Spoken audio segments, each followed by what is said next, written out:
ಸಾಕಷ್ಟು ವಿಷಯಗಳನ್ನು ತಮ್ಮ ಗಮನಕ್ಕೆ ತಂದಿದ್ದಾರೆ. ನೋಡಿ, ಚುನಾವಣಾ ಆಯೋಗ ಒಂದು ಸಾಂವಿಧಾನಿಕ ಸಂಸ್ಥೆ, ಸ್ವತಂತ್ರವಾಗಿ ಕಾರ್ಯನಿರ್ವಹಿಸುತ್ತೆ. ಅವರಿಗೆ ಅವ್ರದೇ ಆದಂಥ ಬೇಸಿಕ್ ಸ್ಟ್ರಕ್ಚರ್ ಇರಲ್ಲ, ಮೂಲಭೂತ ರಚನೆ ಇಲ್ಲ. ಅಂದರೆ ಬೂತಿಂದ ಹಿಡಿದು ನ್ಯಾಷನಲ್ ಲೆವೆಲ್ಗೂ ಇರಲ್ಲ. ರಾಷ್ಟ್ರೀಯ ಮಟ್ಟದಲ್ಲಿ ಮುಖ್ಯ ಚುನಾವಣಾ ಆಯುಕ್ತರಿರ್ತಾರೆ, ಸಹಾಯಕ ಚುನಾವಣಾ ಆಯುಕ್ತರಿರ್ತಾರೆ. ರಾಜ್ಯಕ್ಕೆ ಬಂದರೆ ಮುಖ್ಯ ಚುನಾವಣಾಧಿಕಾರಿ ಇರ್ತಾರೆ. ಅದು ಕೂಡ ಎರವಲು ಸೇವೆಯ ಮೇಲೆ ಹೋಗುವಂಥವರು 3 ವರ್ಷಕ್ಕೆ, ಅತಿ ಹೆಚ್ಚು ಅಂದರೆ 6 ವರ್ಷಕ್ಕೆ ಎರವಲು ಸೇವೆಯ ಮೇಲೆ ಅವ್ರು ಹೋಗ್ತಾರೆ. ಇದು ಸ್ಟ್ರಕ್ಚರ್ ಇರೋದು. ಇಡೀ ಚುನಾವಣಾ ಆಯೋಗ ಮತಪಟ್ಟಿ ಪರಿಷ್ಕರಣೆಗೆ, ವೋಟರ್ ಲಿಸ್ಟ್ನ ವೆರಿಫೈ ಮಾಡಲಿಕ್ಕೆ, ಸ್ಕ್ರೂಟ್ನಿ ಮಾಡಲಿಕ್ಕೆ ಬಳಸ್ಕೊಳ್ಳೋದು ಕಾರ್ಯಾಂಗದ ವ್ಯವಸ್ಥೆಯನ್ನು. ಅಂದರೆ ಶಿಕ್ಷಕರು, ಕಂದಾಯ ಅಧಿಕಾರಿಗಳು, BBMP ಅಧಿಕಾರಿಗಳು, ಸರ್ಕಾರಿ ಮತ್ತು ಅರೆ ಸರ್ಕಾರಿ ನೌಕರರನ್ನ ಈ ಚುನಾವಣಾ ಕಾರ್ಯಕ್ಕೆ ಬಳಕೆ ಮಾಡಿಕೊಳ್ತಾರೆ.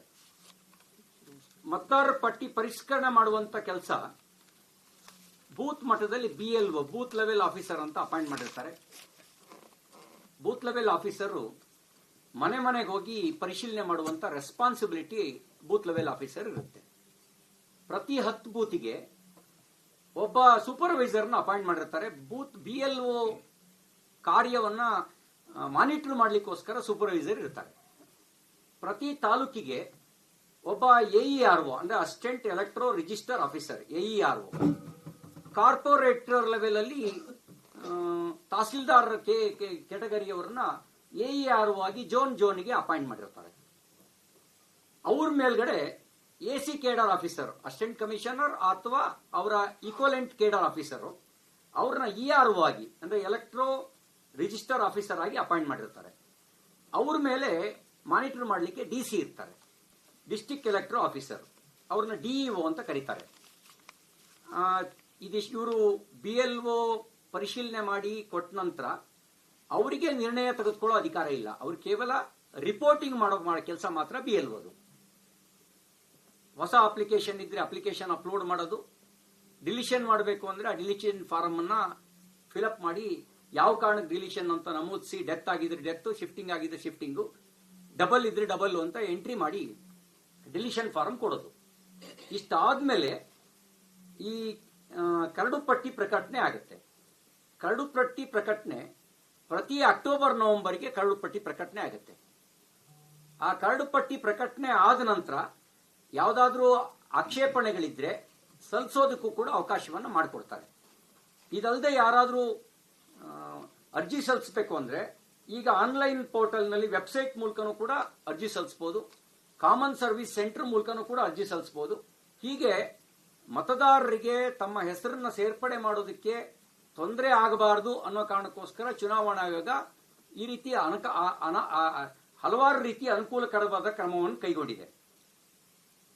ಅಡಿಷನ್ ಡಿಲಿಷನ್ ನಿರ್ಣಯ ತೆಗೆದುಕೊಳ್ತಕ್ಕಂಥ ಅಧಿಕಾರ ಅಲ್ಲಿಯ ಡೆತ್ ರೇಟು ಮತ್ತು ಬರ್ತ್ ರೇಟು ಅದನ್ನು ಆಧರಿಸಿ ಅಲ್ಲಿಯ ಯಾರು AERO ಇರ್ತಾರಲ್ಲ, ಪ್ರತಿ ತಾಲೂಕಿಗೆ ಒಬ್ಬರು AERO, ಅವ್ರ ನಿರ್ಣಯ ತೆಗೆದುಕೊಳ್ತಕ್ಕಂಥ ಅಧಿಕಾರ.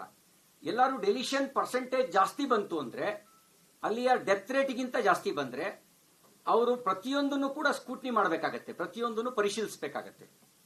ಬರ್ತ್ ರೇಟ್ 100 ಜನ ಜನ್ಮ ತಾಳಿದ್ರೆ 60ರಿಂದ 65 ಜನ 18 ವರ್ಷದವರು ವಯೋಮಾನಕ್ಕೆ ಮತದಾರರ ಪಟ್ಟಿಗೆ ಅರ್ಹರು ಇರ್ತಾರೆ ಅಂತ ಅನ್ಕೊಂಡು 100ಕ್ಕೆ 65 ಜನರ ಮಾತ್ರ ಅಡಿಷನ್ ಮಾಡ್ಕೊಳ್ಳೋಕೆ ಅವಕಾಶ ಇರುತ್ತೆ.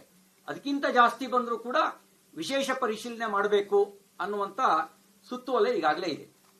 ನಾನು ಮಾನ್ಯ ಮುಖ್ಯಮಂತ್ರಿಗಳಿಗೆ, ರಾಹುಲ್ ಗಾಂಧಿ ಅವರಿಗೆ ಪ್ರಶ್ನೆ ಕೇಳಲಿಕ್ಕೆ ಬಯಸ್ತೇನೆ.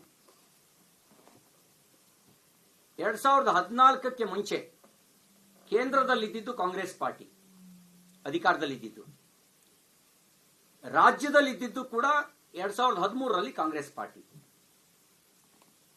ನಮ್ಮ ರಾಜ್ಯದಲ್ಲಿ 13ರಿಂದನೇ ನಾವು ಗಣನೆಗೆ ತಗೊಂಡ್ರೆ, 13ರಿಂದ ಈಗ 25 ಅಂತ ಲೆಕ್ಕ ಹಾಕೊಂಡ್ರೆ, ಮಧ್ಯದ 4 ವರ್ಷದ ಅವಧಿಯನ್ನು ಹೊರತುಪಡಿಸಿ ಉಳಿದ ಎಲ್ಲ ಸಂದರ್ಭಗಳಲ್ಲಿ ಅಧಿಕಾರದಲ್ಲಿರೋದು ಕಾಂಗ್ರೆಸ್ ಪಾರ್ಟಿ.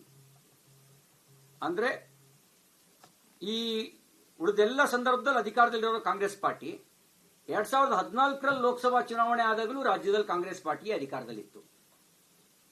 19ರಲ್ಲಿ ಲೋಕಸಭಾ ಚುನಾವಣೆ ಆದಾಗಲೂ ಕಾಂಗ್ರೆಸ್ ಬೆಂಬಲಿತ ಜೆಡಿಎಸ್ ಕಾಂಗ್ರೆಸ್ ಸರ್ಕಾರ ಅಧಿಕಾರದಲ್ಲಿತ್ತು.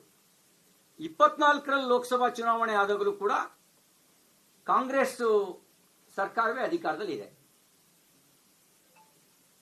ಶಿಕ್ಷಕರನ್ನ, ತಹಸೀಲ್ದಾರರನ್ನ, ಡಿಸಿಯನ್ನ, ಕಮಿಷನರ್ನ, ಬಿಬಿಎಂಪಿ ಕಮಿಷನರ್ನ ಟ್ರಾನ್ಸ್ಫರ್ ಮಾಡೋ ಅಧಿಕಾರ ಚುನಾವಣಾ ಆಯೋಗ ನಿಮ್ ಕೈಲೇ ಇರೋದು.